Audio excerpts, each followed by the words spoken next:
When my sister slammed the door in my face on her birthday, humiliated by the grease-stained hands that paid for everything she took for granted, I didn't argue. I just walked away. What happened next wasn't about revenge.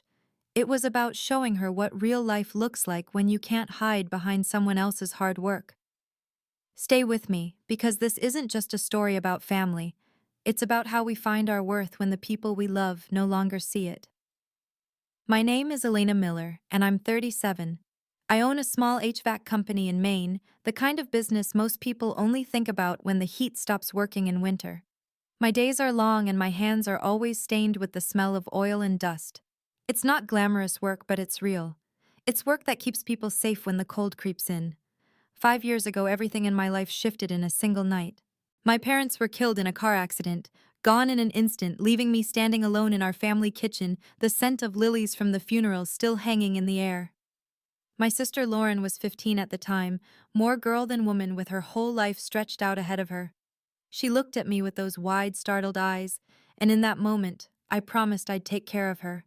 I told myself I would be both sister and parent, that I would never let her feel the weight of the world pressing down on her, the way it had pressed on me. Lauren was always the dreamer. Even as a child, she'd sit on the porch steps at dusk, her chin resting on her knees, telling me about all the places she'd go one day. Paris, Rome, the bright lights of New York City. She saw the world as something to conquer. I saw it as something to survive. While she was weaving stories in the air, I was learning how to fix the old furnace in the basement with Dad. I was the girl who liked the smell of metal and the scratch of grit under her fingernails. Dad used to say I had good hands, hands that could mend what was broken and keep the heat flowing when the winter winds howled. Back then, it didn't matter that we were different. Our parents held us together like glue, balancing out her bright visions with my steady presence. But when they died, it was like the ground shifted beneath our feet. Suddenly, it was just me holding the roof up for the both of us. I threw myself into my work. There wasn't time for anything else. Lauren was still in high school, and I needed to make sure she had everything she needed to finish strong. My days were a rhythm of early mornings and late nights jobs that left my back aching and my fingers numb. I didn't mind. Every time I wiped sweat from my forehead, I thought of Lauren's future and how I was laying the path for her, even if she didn't see it yet. When she got her acceptance letter to Ashmore College, she lit up like I'd handed her the world. I remember that moment so clearly. The envelope in her hand, the way she looked at me like she was already somewhere far beyond our little kitchen. I told her not to worry about the money. I'd find a way to cover it all. And I did. I worked every holiday, took on every emergency call, and lived in the same cramped apartment I'd had since my 20s. My furniture was secondhand, my shoes worn at the soles. But I didn't care. If Lauren could walk onto that campus without fear of tuition bills, it was all worth it.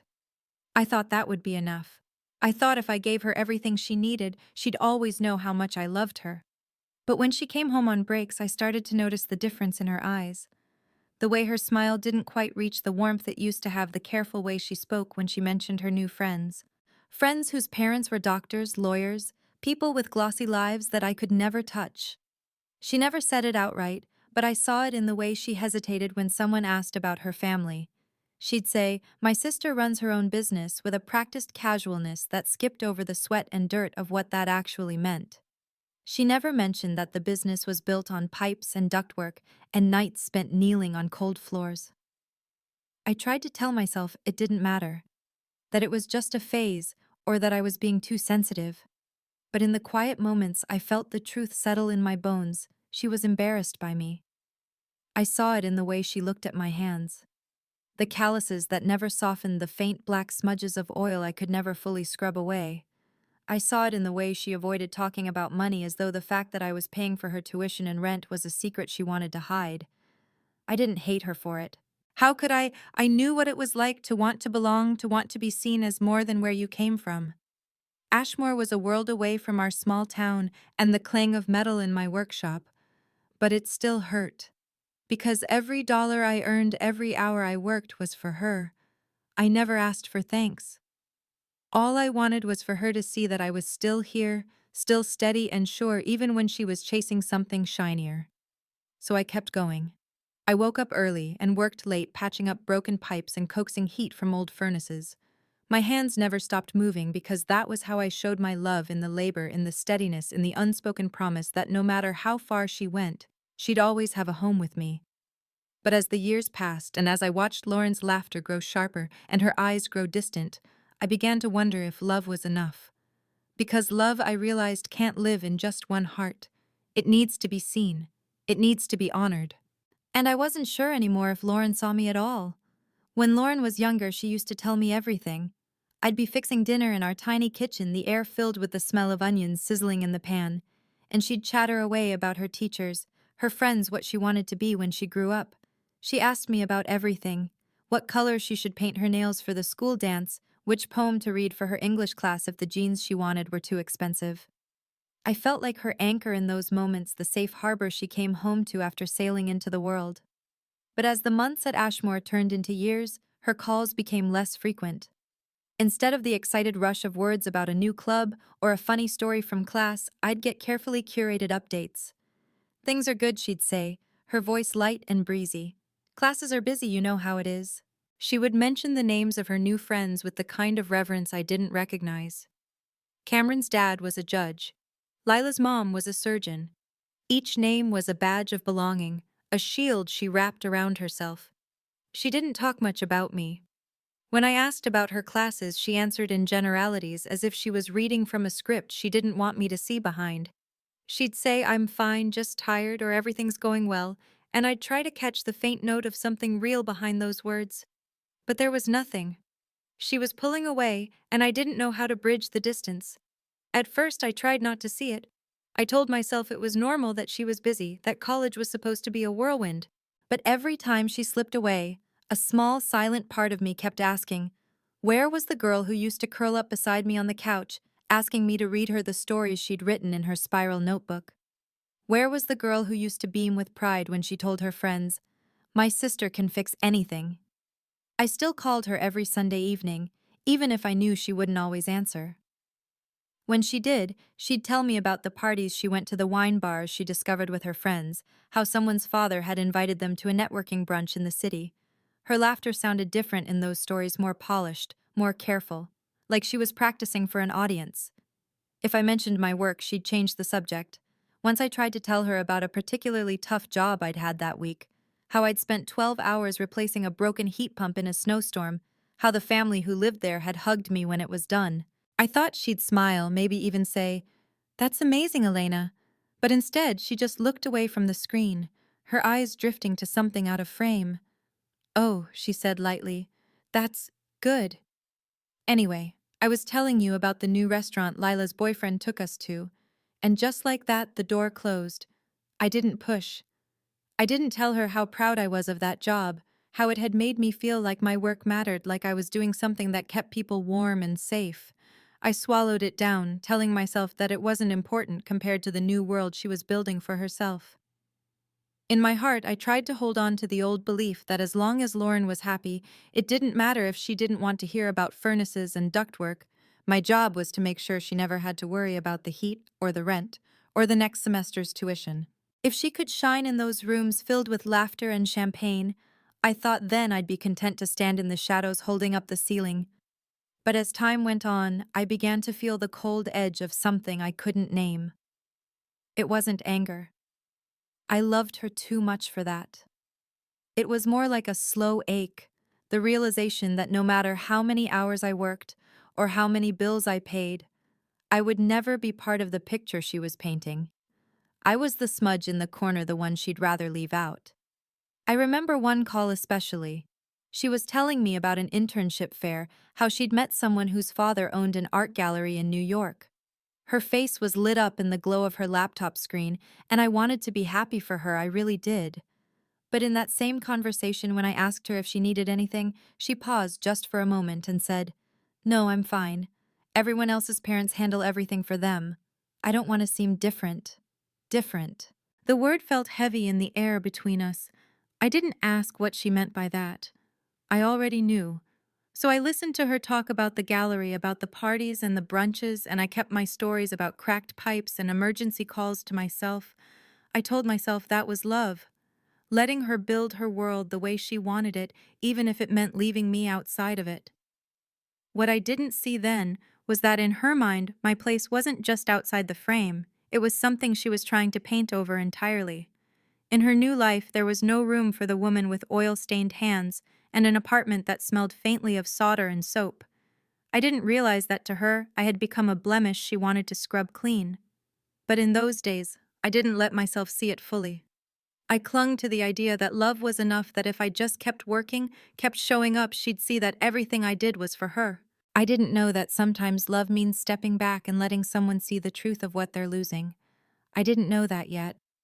All I knew was that every Sunday call was growing shorter. Every conversation was edged with a careful distance I couldn't cross. And still I kept calling. Because that's what sisters do. Even when the line between you starts to fray. Lauren had been talking about her 21st birthday for months. She planned every detail, the guest list, the signature cocktails, the perfect playlist. It was the kind of celebration that marked a turning point. A night when the past was meant to fall away and the future would shimmer under the soft glow of candlelight. I wanted to give her something that felt like home, something that would remind her of where she came from even as she reached for more. So I baked the apple pie our mother used to make on special days. The smell of cinnamon and sugar filled my small kitchen, a scent that took me back to my childhood, to warm afternoons and the gentle clink of dishes as Mom hummed over the stove. I hoped Lauren would taste that memory and feel the love behind it. I didn't have a fancy dress to wear. My clothes were practical and plain, the kind you could wear into a mechanical room or to a grocery store on a cold night. Still, I chose the nicest thing I owned, a soft navy blue wool dress that fit me well even if it was years old. I brushed my hair back and put on a pair of small silver earrings, hoping it would be enough to blend in. When I arrived at her apartment, I could hear laughter echoing in the hallway before I even knocked. The door swung open to a warm rush of music and golden light. Inside, the room was alive with the soft clink of glasses and the scent of expensive perfume. Her friends stood in small groups, their hair shining under the chandelier, their laughter ringing out like polished bells. I paused in the doorway, pie in hand, and for a moment I felt like I was standing outside some enchanted world, one that glittered and glowed in ways my own never had. Lauren appeared at the threshold, her smile bright, but her eyes flickering down to my dress before she pulled them back up to meet mine. "Hi, Elena," she said, her voice light and forced. "Come in." She reached for the pie with careful hands, her fingers brushing mine. Next time, she added, her tone gentle but with a sharp edge, "You should wear something a little fancier, just so you don't feel out of place." I felt the words land in my chest, but I smiled and nodded. "Of course," I murmured. I stepped inside, the warmth of the room pressing around me. Her friends were talking about Paris and internships, places they'd been and places they would go. They had that easy confidence of people who had always known there would be a seat at the table for them. I tried to find a corner where I could just be present without taking up too much space. I watched Lauren flit around the room, her laughter easy and bright, as she introduced people, her hand resting lightly on Nathan's arm. She was so sure of herself here, so graceful. And for a moment, I felt proud. Proud that she had found her place, even if I wasn't sure there was room for me in it. The call came just as I was setting the pie on the counter. My phone buzzed in my pocket, the number from work glowing bright on the screen. A major restaurant across town had a heating failure, the entire system down, a room full of guests growing colder by the minute. My crew was already on site, but they needed me. I glanced at Lauren, her eyes shining in the low light. "I have to go," I said, my voice low. "I'll be back as soon as I can." Her smile faltered. She didn't argue, but I saw it. The flash of something in her eyes that wasn't disappointment so much as embarrassment. Like I was a detail she'd rather leave out of the perfect picture she'd painted tonight. I slipped out quietly.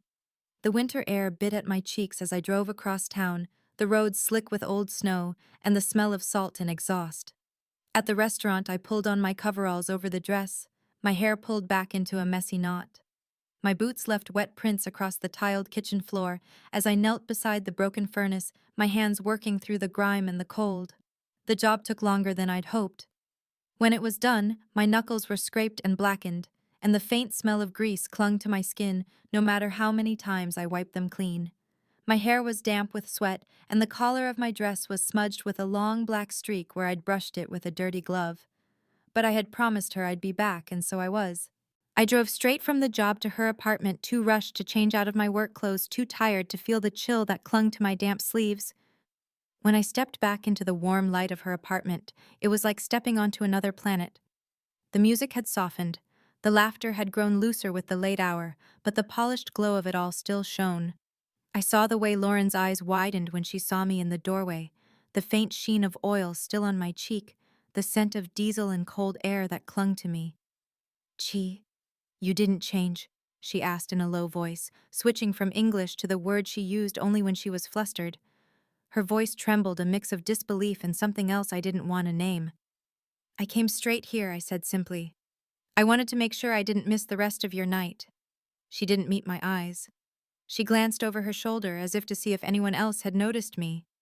They'll wonder," she said softly. "What they'll think." I didn't answer. I stood there, the cold still clinging to me, the scent of metal and winter following me into her bright, warm room. And I thought maybe they would wonder. Maybe they would judge. But I had done what I always did. Showed up even if it meant coming with my hands stained and my clothes rumpled. For the first time, I wondered if Lauren understood that, or if in her new world of silk and crystal she had stopped seeing me altogether. I came home from the party in a kind of haze. The cold night air had done nothing to wash away the scent of oil that clung to my skin, the sweat that had dried along my hairline. My hands were still rough and cracked, and I could feel the faint ache in my back from hours bent over that broken furnace. But more than that, there was an ache deeper inside a tight knot in my chest that pulsed with every memory of Lauren's face that night. I set my purse down on the worn kitchen table, the wood cool under my fingertips. The house was silent, the kind of silence that only comes in winter when the world outside is held in ice and the night feels endless. I didn't bother turning on the light. I just sat there in the dark, the only sound my own breathing and the distant hum of the heater I'd repaired myself last year. I wasn't angry at Lauren. I didn't feel rage or betrayal. What I felt was something simpler and maybe sadder clarity. She didn't understand what I had given up for her, but how could she? I had spent so long shielding her from the sharp edges of this world that she had no idea how they cut. She had never felt the cold of a January morning when the heat doesn't work, never felt the panic of an unpaid bill or the weight of a landlord's warning.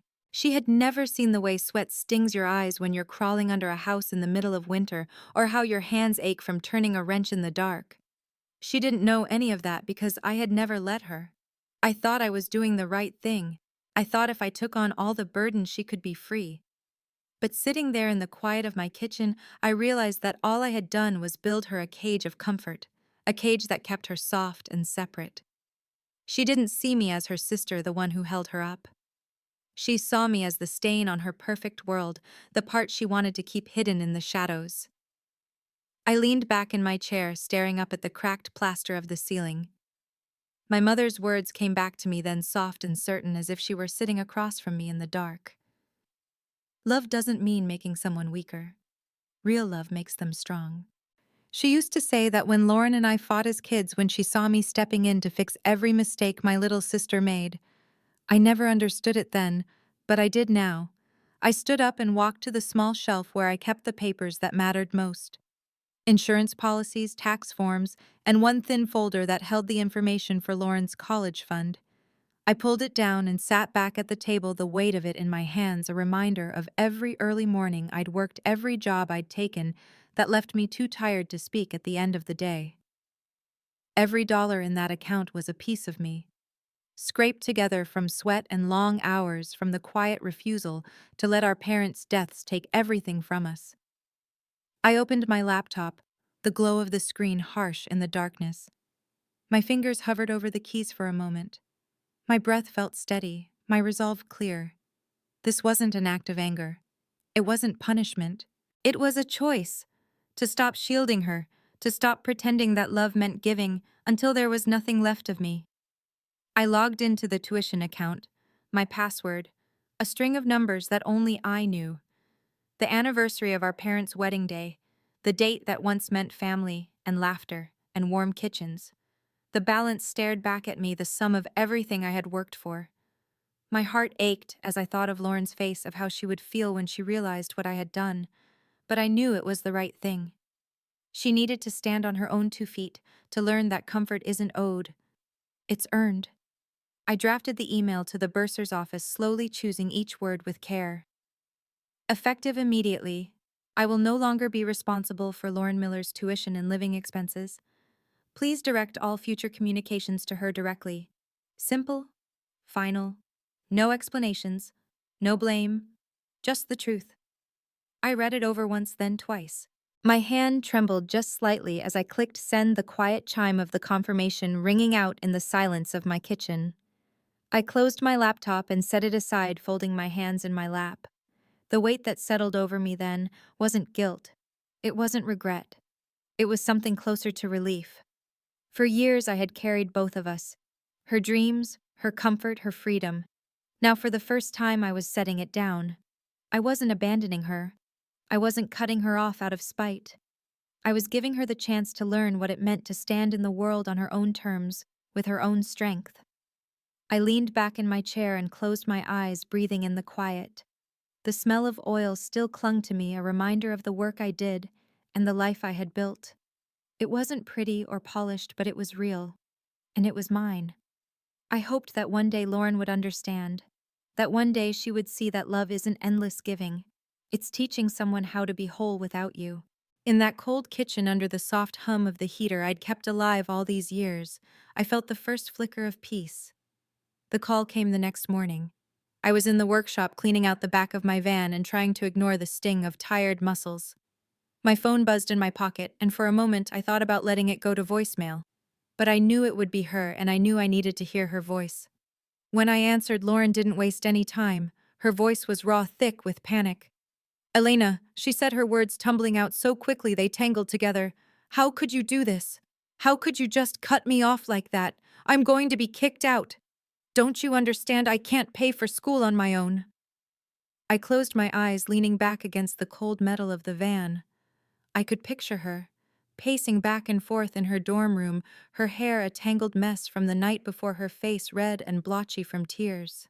I wished for a brief moment that I could hold her and smooth her hair the way I used to when she was small, but I didn't let that wish guide my words. "Lauren," I said quietly, "I'm not cutting you off because I don't care. I'm not leaving you. But I can't keep carrying all of this for you. It's not helping you. And it's not fair to either of us." She made a sound like a wounded animal, a sharp intake of breath that cracked something in me. "You don't understand," she said, her voice breaking. "This isn't just about money. This is my life, my future. You can't just decide it doesn't matter anymore." I swallowed hard. "I know it matters," I said. "But you're strong enough to figure this out, Lauren. You're not a child anymore. I've given you everything I could, and I'd do it all again if I thought it would help you stand taller. But I see now that it's only made you lean harder, and I can't be your crutch anymore." She sobbed then, and for a long moment neither of us spoke. I let the silence stretch out because I knew there was nothing I could say to make it easier. Some lessons you can only learn when you're forced to face them alone. "Please," she finally whispered. "I'm not ready for this. I don't know how to be on my own." I closed my eyes and let the tears come. They were hot and silent, slipping down my cheeks in the cold of the workshop. "I know," I said softly, "but you will learn. I promise you that." For a moment, I could almost feel her there with me. Not the polished young woman who lived in a world of parties and internships, but the little girl who used to curl up in my bed when the thunder scared her, who trusted me to chase away the monsters. I wanted to tell her it would be okay. I wanted to promise her that I would always be there to catch her if she fell, but that would be another lie, and I was done with lies. When we hung up, I sat there for a long time, the phone still clutched in my hand. The air smelled of metal and motor oil, grounding me in the reality I had built with my own 2 hands. My chest ached, but I didn't feel regret. What I felt was something closer to release, the sense that for the first time in years, I was letting both of us breathe. Later that day at the office, one of my coworkers, Miguel, stopped me in the hallway. He was a kind man, a gentle presence in the often harsh world of our trade. Elena, he said, his brow creased with concern. You look, I don't know, worn down. I forced a smile, wiping at my cheeks. I probably do, I admitted. It's been a long time coming. Miguel hesitated, then rested a hand on my shoulder. You know, he said, his voice low. You don't have to carry everything alone. It's okay to let someone else help sometimes. I nodded, though I wasn't sure he understood. Because it wasn't just about the weight of Lauren's tuition or the bills that stacked up like winter snow. It was about the years I had spent holding her world together with calloused hands and late nights, about the quiet desperation that had kept me moving long after I should have stopped. I smiled a little more genuinely than the kind of smile that felt like it was coming from somewhere deep inside me. I'm learning, I said. I'm learning how to love her without losing myself, and I'm learning how to love myself enough to let go. He didn't say anything else. He just squeezed my shoulder and walked away, leaving me standing in the hallway with the hum of the heaters in the background. The same heaters I spent my days keeping alive, the same warmth I had given to strangers and family alike. That night when I went home, I let myself cry again. But this time, the tears didn't feel like failure. They felt like a kind of freedom, a washing clean of years of silent sacrifice. I was still afraid. Afraid of what would happen to Lauren, afraid of how she would see me when the dust settled. But under that fear was a calm certainty. I wasn't abandoning her. I was setting her free. And maybe, just maybe, I was setting myself free too. 2 months passed in a slow, uncertain rhythm. The days blurred together, long hours of work, quiet dinners in my small kitchen, and nights spent wondering if I'd made the right choice. I told myself over and over that it was what needed to be done, but doubt has a way of creeping in when the world around you grows too still. I didn't hear much from Lauren. At first there were tearful voicemails and hurried texts. Please, Elena, I can't do this alone. I listened to them in the dark, my chest tight with an ache that felt bigger than my small apartment. But I didn't respond. I wanted to. Every instinct in me screamed to fix it, to rush in and make it right. But I stayed quiet, because I knew this was something she had to figure out for herself. And then slowly the calls stopped. The silence stretched out day by day until I began to wonder if she would ever reach out again. Part of me was afraid that I'd lost her for good. But underneath that fear was a small, persistent hope that maybe she was learning something new in the quiet. On a Monday morning in late March, I was in the office early, sorting through invoices and work orders, the air smelling faintly of coffee and machine oil. The door opened behind me, and I looked up, expecting to see one of my technicians or a supplier dropping off parts. Instead, there was Lauren. She stood in the doorway, clutching the strap of an old canvas bag that had seen better days. Gone were the carefully chosen outfits and the hint of perfume that always followed her. Her hair was pulled back in a messy knot, and her face was bare of makeup, pale and serious. She looked real, and so young. For a moment, neither of us spoke. I felt my heart lurch in my chest, a mix of relief and sadness. I had imagined this moment 100 times, but now that it was here, I wasn't sure what to say. Hi, she said finally, her voice small. I'm sorry for just showing up like this. It's all right, I said softly. Come in. She stepped inside the door, clicking shut behind her. She looked around the office, taking in the cracked linoleum floors, the shelves lined with spare parts and tools, the battered desk that had been mine since I first started this business. It was a far cry from the polished apartments and sleek lecture halls she'd grown used to. I've been working at the library, she said quietly. It doesn't pay much, but it's something. I've also applied for some scholarships. I'm not here to ask for money, she added quickly, her hands twisting around the strap of her bag. I know I don't have the right to ask for that anymore. I felt something in me loosen at those words, not because I wanted to see her struggle, but because she had finally stopped pretending she was owed anything. What are you here for, Lauren? I asked gently. She took a deep breath. I want to understand. I want to learn how to take care of things, of myself. I've spent so long acting like I was too good to get my hands dirty, but that's not who I want to be anymore. Her voice wavered and she blinked back tears. I don't want you to do everything for me. I want you to teach me how to do it myself. For a long moment, I couldn't find the words. My chest felt tight with something like pride, something like grief, because this was the first time I'd ever heard her say she wanted to stand on her own. Not just because she had no other choice, but because she finally saw the value in it. I stood up and walked around the desk, stopping in front of her. I could see the faint smudges under her eyes, the uncertainty that lived in her shoulders. But I also saw the determination there. The spark I'd always known was inside her. "You're not weak, Lauren," I said quietly. "You never were. You just needed to see that for yourself." She looked down, tears slipping down her cheeks. "I know I was wrong," she whispered. "I treated you like you were something to be ashamed of, and I hate that. I hate that it took losing everything for me to see how much you've given up for me." I reached out and rested a hand on her shoulder, my thumb brushing the worn fabric of her coat. "I'm not ashamed of what I do," I said. "And you don't need to be either. This work, it's honest. It matters. And if you want to learn, I'll teach you. I've been waiting for this day for a long time." Her shoulders shook with a quiet sob, but she nodded. "Thank you," she said, her voice breaking. "Not for the money or for what you did before, but thank you for not giving up on me." I pulled her into a hug, then feeling her trembling in my arms. The scent of oil and metal clung to my clothes, but for the first time she didn't flinch from it. She just held on, her face pressed against my shoulder. For a long time we stood there in the quiet office, the hum of the heater filling the space around us. And in that moment, I knew that this was the beginning of something new, for both of us. She had come to me not as a girl who needed saving, but as a young woman who wanted to learn how to save herself. And I would be there to guide her, not as the one who carried all the weight, but as her sister. Someone who loved her enough to let her grow. The first few days that Lauren came to work with me felt strange, like stepping into a new rhythm we hadn't learned yet. She was quiet at first, her eyes watchful as she settled behind the worn reception desk.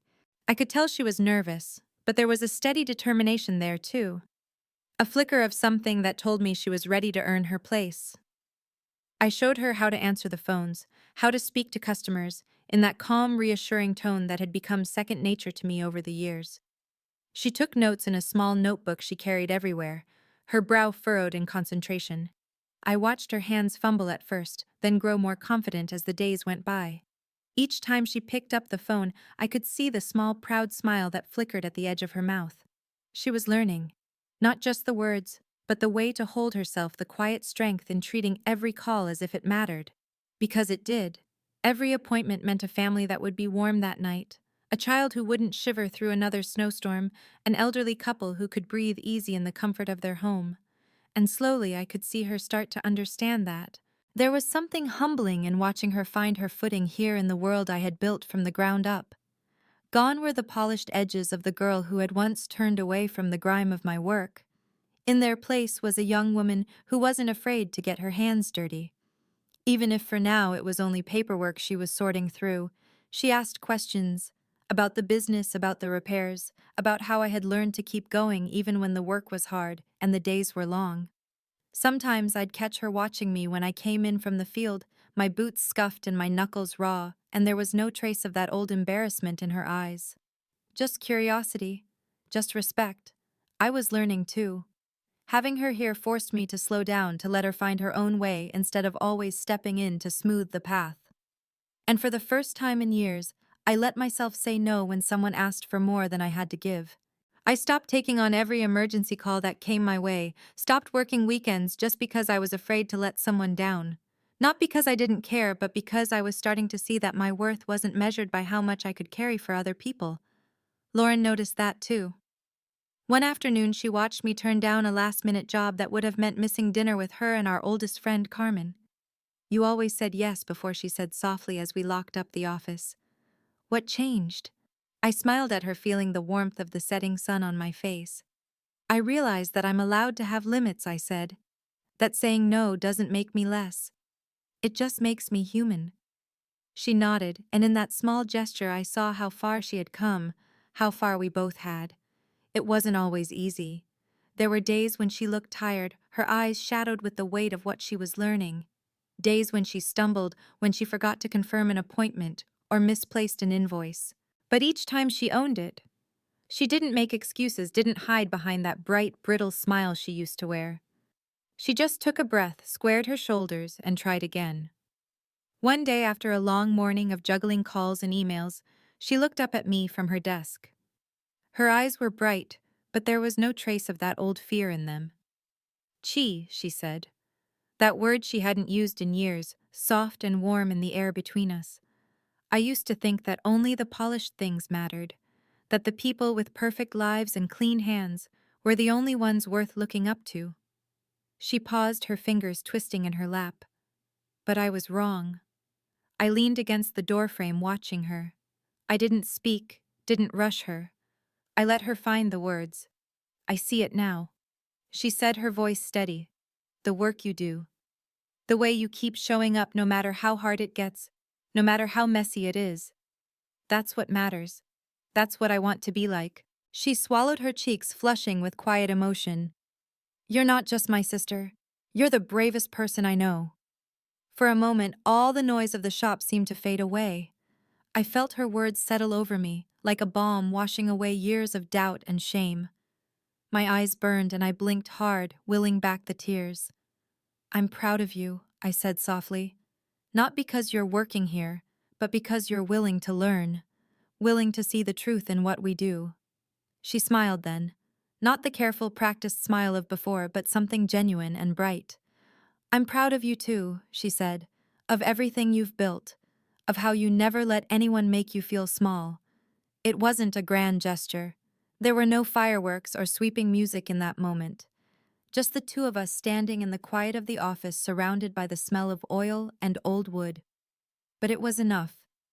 In that moment I knew that whatever came next, whatever storms we had yet to weather, we would face them as sisters. With our hands dirty, our hearts open, and the quiet, fierce pride of people who had learned to see the worth in the mess. A year later, on a crisp spring morning that felt like it carried the weight of all the seasons that had come before, Lauren called me and asked if I'd come over. There was something shy in her voice, but also a warmth I hadn't heard in a long time. I thought she said, almost hesitating, maybe we could make the apple pie, the way Mom used to. I stood there in my kitchen phone pressed to my ear and let the memory of that sweet spiced smell wash over me. My mother's recipe, passed down in smudged handwriting on an index card, had always been a small piece of home we carried with us. I hadn't baked it in years. Somehow it felt like a promise we were both ready to make again. Of course, I said. I'll bring the cinnamon. When I arrived at Lauren's apartment, it felt different from the way it used to. The candles and designer furniture were still there, but she met me at the door in an old sweater, flower already dusting the cuffs. Her hair was pulled back and her smile was easy, unguarded. Come in, she said, stepping aside. I thought, maybe this time we could make it together. In the kitchen, the small window let in slanted light, warming the old tiles. I pulled out the apples, crisp and tart, and we started peeling and slicing. It felt like a dance. The way she moved around me, the way I let her find her own rhythm. There was no rush, no careful politeness, just two women working side by side, letting the past settle around us like a comfortable blanket. As we worked, we talked, not about money or classes or who had what title, just about small things, the way the air smelled like rain, the neighbor's dog that always barked too loud. We laughed at the flour that dusted our hair and the way Lauren accidentally sliced an apple too thin. At one point she paused, setting down the knife. Elena, she said softly, her eyes serious. I used to think that love was about being taken care of. That if someone loved you, they'd make sure you never had to feel cold or hungry or alone. I looked at her, waiting. But I was wrong. She continued. Love isn't about having someone else carry your weight forever. It's about knowing that even when you fall, you can stand up again. That even when you fail, there's still a place for you in someone's heart. But you have to earn that place by being willing to fight for yourself too. I set down the rolling pin and reached out my flour-dusted hand, resting over hers. And I learned something too, I said quietly. I thought love meant giving everything until there was nothing left. That being a good sister meant never saying no, never taking a breath for myself. But that isn't love either. Love is knowing when to stop, so that both of us can keep growing. She nodded, a small, steady smile blooming on her face. I know that now, she said. I know it because you taught me. Not with words, but with everything you did for me, even when I didn't see it. We finished the pie and slid it into the oven, the kitchen filling with that warm, sweet scent that felt like coming home. We didn't speak much after that, just worked quietly side by side as the timer ticked down. It wasn't the easy closeness we'd had as children, but something deeper, something built on respect and understanding. When the pie was done, we sat at the small table by the window, forks in hand. The first bite was perfect. Sweet and tart, a little messy, just like it always used to be. Lauren took a breath, her eyes shining. It's funny, she said, how something so simple can feel like starting over. I looked around her apartment. The mismatched chairs, the worn rug, the small vase of flowers on the windowsill. It wasn't perfect, neither were we. But in that moment, it felt like enough. I reached across the table and took her hand. This isn't about going back, I said. It's about moving forward. About knowing that even though we're not the same people we used to be, we still have a place in each other's lives. She squeezed my hand, her smile turning wry. So, no more running away from the mess. I laughed. No more. The mess is part of it. Part of us. And in that small kitchen with the smell of cinnamon and apples hanging in the air, I realized that we were building something new. Not a perfect family, but a real one. One that understood that love has limits, but kindness never does. One that knew that sometimes the strongest thing you can do is let someone learn to stand on their own and still be there when they find their footing again. We weren't just sisters anymore. We were two women, both of us changed, both of us stronger for the journey we'd taken. And as we shared that pie, I knew that the years ahead would hold challenges, but also the quiet, steady certainty that we'd face them together. Because love doesn't have to be loud. It doesn't have to be endless. Sometimes it's as simple as a pie shared in a warm kitchen, two hands reaching across the table, and the promise that no matter how far you go, there's always a way back home. Thank you for listening to Elena and Lauren's journey. A story about boundaries, growth, and the quiet strength we find in the messiness of family. Have you ever faced a moment where loving someone meant letting them learn to stand on their own, or had to draw a line, not because you didn't care, but because you did? I'd love to hear your thoughts and experiences in the comments below. Let's create a space where we can share and learn from one another. If this story resonated with you, don't forget to like, subscribe, and hit the bell icon so you never miss another heartfelt story like this one. Your support helps these voices find their way to those who need them most. See you in the next chapter.